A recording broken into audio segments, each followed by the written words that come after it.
Welcome to BBC London, I'm Paul Murphy-Kasp. First this lunchtime, a man has pleaded guilty to plotting to murder a Christian preacher at Speaker's Corner in Hyde Park. Edward Little, who's 21, had planned to buy a gun to carry out the attack on Hatton Tash. He'd initially denied preparing to commit acts of terrorism. The BBC's Home Affairs correspondent Daniel Sanford was in court.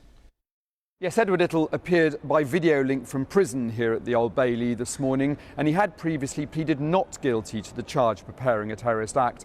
But today he changed that plea, and when the charge was put again, he pleaded guilty to preparing a terrorist act. And the act was that he was planning to murder a Christian preacher called Hatton Tash at Speaker's Corner in Hyde Park. Hatton Tash is a regular at Speaker's Corner and often argues with people from other religions there.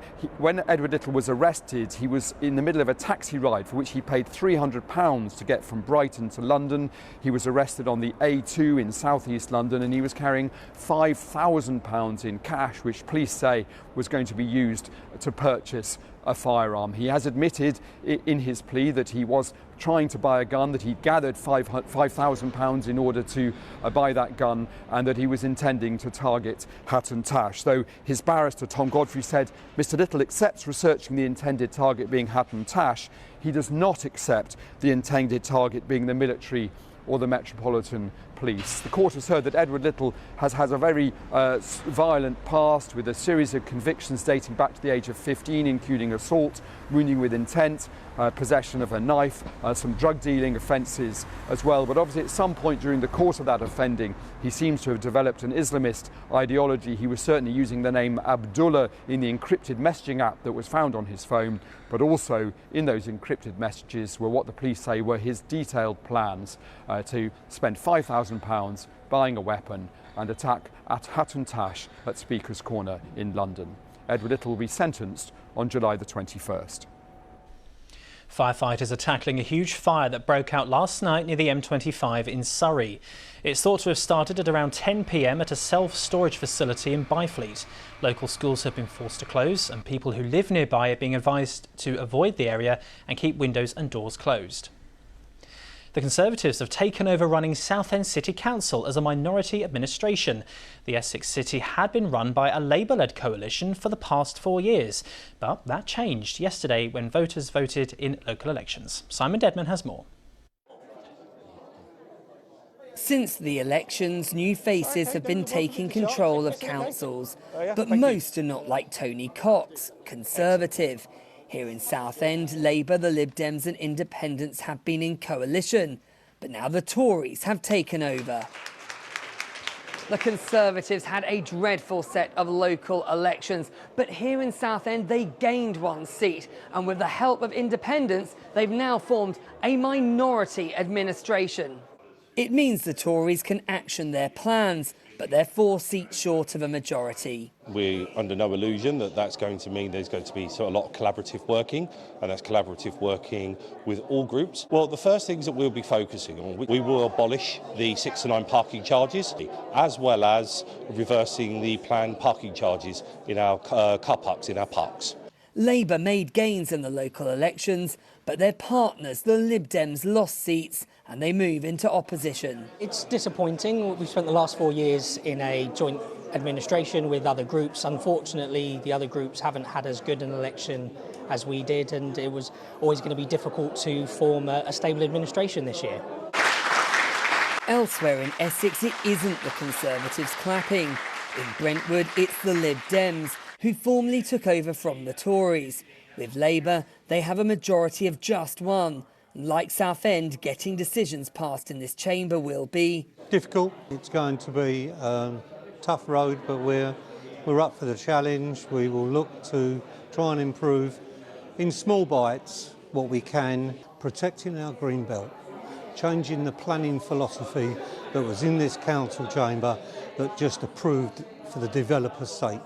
Now the work begins with council officers to bring about the change the public voted for. Simon Dedman, BBC London, Southend.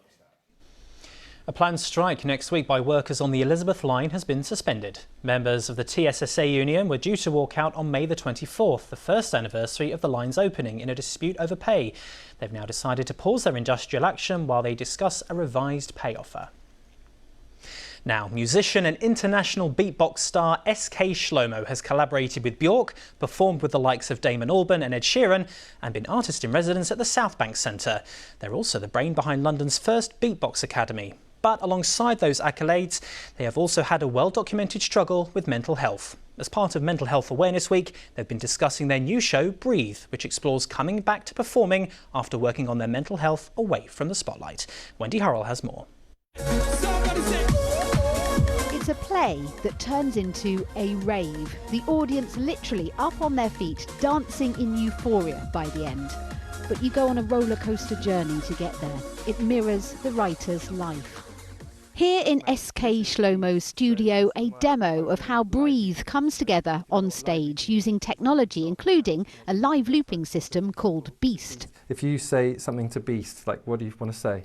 Like 1, 2, 3. Wow. Wow. Yeah, okay, that's cool. Wow. Wow. Wow. Wow. And then I use that to make. Wow. Wow. Wow. Wow.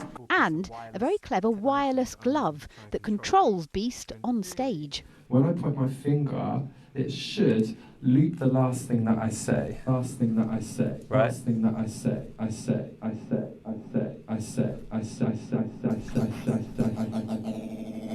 Last thing that I say. I'm using the beatboxing and the live looping and the technology to soundtrack it, but it's a story of what happened to me when I had been on the outside at the peak of a career, like playing main stage festivals, but inside I was really in a bad way with my mental health. So I've used this as a platform to come out as non-binary. Like previously I'd been, I hadn't told anyone that I was queer.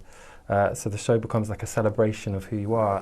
Ambassador for Calm, the campaign against living miserably, the message is ask for help to find ways to cope, as they have done. Beatboxing is this ultimate portable way to like if you're waiting and your brain's like, you can just be like, no.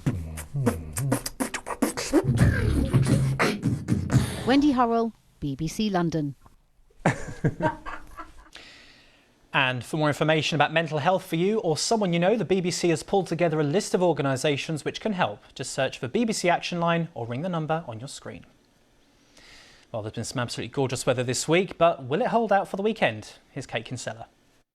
Good afternoon. We've had quite a bit of clouds so far today. You can see over in Twickenham first thing this morning, largely overcast skies, just little bits of brightness here and there.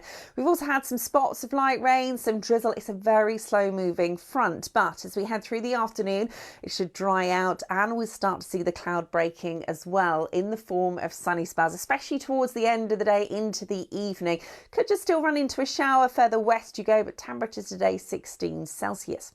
Overnight tonight, the cloud will continue to break, so after a fine evening, clear skies, underneath which temperatures are going to feel quite chilly. Could see a bit of cloud edging in towards dawn on Saturday, coming in from the northeast. Minimum temperature down to 5 Celsius. Now for tomorrow morning, if you do wake up to the cloud, it's not going to last for too long at all. It will disperse fairly quickly, and we've got a day of sunshine. High pressure is in charge across the weekend. Could see a bit of cloud through the middle part of the day, but that again will break up and disappear into the evening. Temperatures a touch warmer at 18 Celsius. Now we hang on to the high pressure for Sunday, so very similar conditions, perhaps a bit more cloud towards Sunday afternoon, but the temperature still getting up to 18 or 19 Celsius, and the fine and dry spell continues into next week. Well, that's all from me. For more on the day's top stories, head to our website, including an update on the small business owner in London taking on a French social media giant over the name. Assad is here at 6:30, so whatever you're doing, enjoy the rest of your afternoon. Bye-bye for now.